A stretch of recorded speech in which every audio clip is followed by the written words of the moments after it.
बड़ों को प्रणाम, छोटों को स्नेह और आशीष।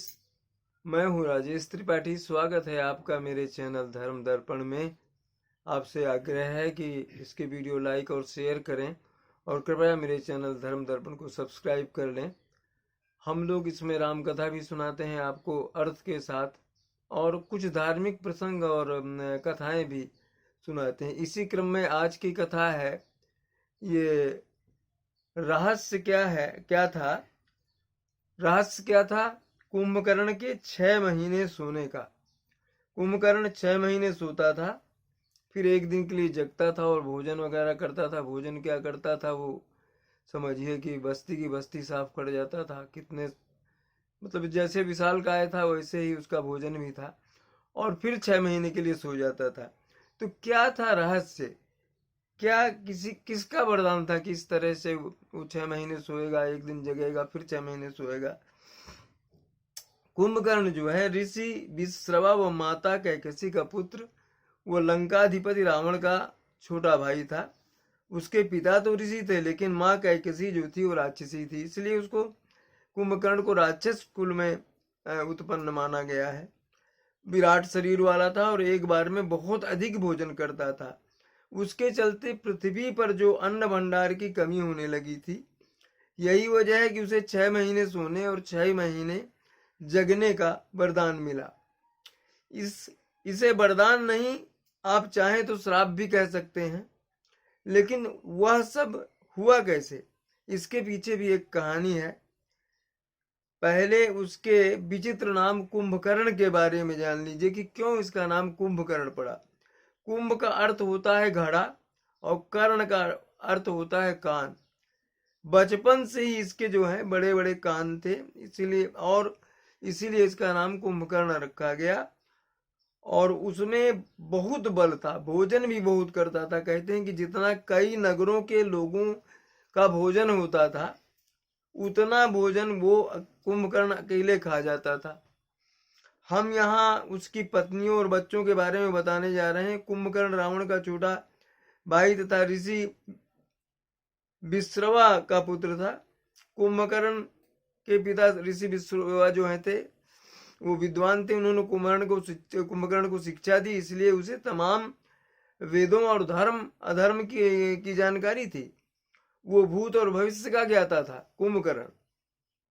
उसके बारे में ये भी कहा जाता है कि वो अच्छे चरित्र वाला और था, और स्वभाव का राक्षस था, जिसके बारे में ये भी माना जाता है कि वो महान लड़ाका था, उसे कोई हरा नहीं सकता था।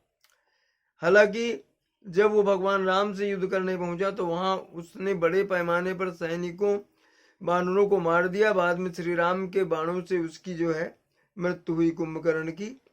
कुंभकर्ण के नेत्र गाड़ी के पहिए की तरह थे, इतने बड़े बड़े नेत्र थे उसके। और शरीर की ऊंचाई लंबाई एक छोटे पर्वत की तरह थी। उसका विवाह बैरोचन की बेटी ब्रजज्जुला से हुआ था। इसके अलावा करकटी भी उसकी पत्नी थी। इन दोनों से उसे 3 बच्चे थे। इसमें सबसे ज्यादा चर्चित भीमासुर था, जिसका जन्म करकटी से हुआ। तो कुंभकर्ण के पिता ने तीनों भाइयों को तपस्या करने के लिए कहा। कड़ी तपस्या के बाद ब्रह्मा जी ने कुंभकर्ण को दर्शन दिए। कुंभकर्ण का युद्ध इंद्र से भी हुआ था, जिसके हाथी ऐरावत का दांत तोड़कर कुंभकर्ण ने इंद्र पर हमला किया था। इस हार के बाद ही से ही इंद्र उससे बहुत जलने लगा था, जलता रहता था, ईर्ष्या होती थी उसे। देवता डरे हुए थे कि अगर कुंभकर्ण को ब्रह्मा ने मनचाहा वरदान मांगने को कहा तो कहीं वह इंद्रासन ही ना मांग ले। इसलिए उन्होंने एक चाल चली। देवता सरस्वती देवी के पास गए और उन्होंने प्रार्थना की, जब कुंभकर्ण वरदान मांगने आए तो आप उसकी जिह्वा पर बैठ जाइएगा। इससे हुआ यह कि जब कुंभकर्ण ने इंद्रासन मांगना चाहा तो उसके मुख से सरस्वती जी के प्रभाव से इंद्रासन की जगह निद्रासन अर्थात सोते रहने का वरदान निकला, तो जो ब्रह्मा जी ने उसे दे दिया। बाद में कुंभकर्ण को इसका पछतावा हुआ तो ब्रह्मा जी ने इसकी अवधि घटाकर 1 दिन कर दी, जिसके कारण वह 6 महीने तक सोता रहता, फिर 1 दिन के लिए उठता और फिर 6 महीने के लिए सो जाता। ब्रह्मा जी ने उसे सावधान कर दिया था कि यदि कोई उसे जबरन उठाएगा तो वह दिन उसकी जिंदगी का अंतिम दिन होगा। कुंभकर्ण दिखने में बहुत ही ज्यादा बलशाली भीमकाय था। वो भोजन भी बहुत करता था, जिसका वर्णन तुलसीदास ने इस तरह से किया है। राम रूप गुण सुमिरत मगन भयो छन एक, रावण मांग्यव कोटि घट मद अरुमहि से अनेक। रामचंद्र जी के रूप और गुणों का स्मरण करके रावण एक क्षण के लिए प्रेम में मग्न हो गया। फिर उसने करोड़ों घड़े मदिरा शराब और अनेकों भैंसे मंगवाए अपने भाई कुंभकर्ण के लिए।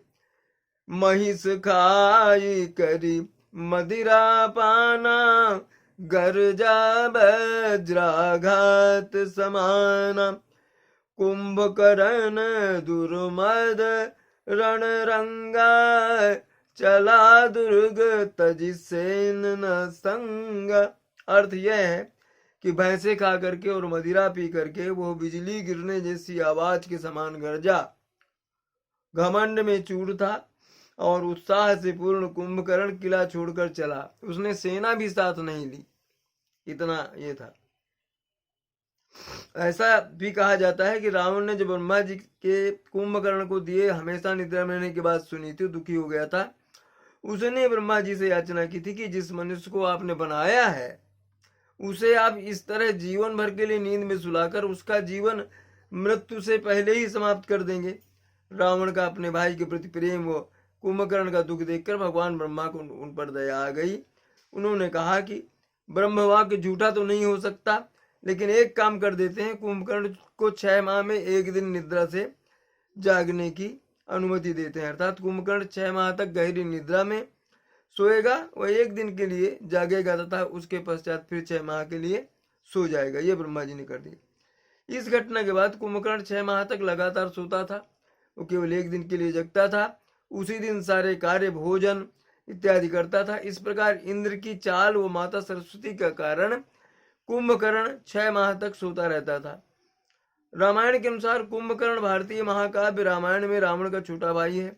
अपनी राजसी आकार और महान भूख के बावजूद उन्हें अच्छे चरित्र का बताया गया। हालांकि उन्होंने अपनी शक्ति दिखाने के लिए सिर्फ कई हिंदू भिक्षुओं को मार डाला और खा लिया। एक दानव होने के नाते कुंभकर्ण को इतना पवित्र, बुद्धिमान और बहादुर माना जाता था कि देवी देवताओं के राजा इंद्र को उससे ईर्ष्या होती थी।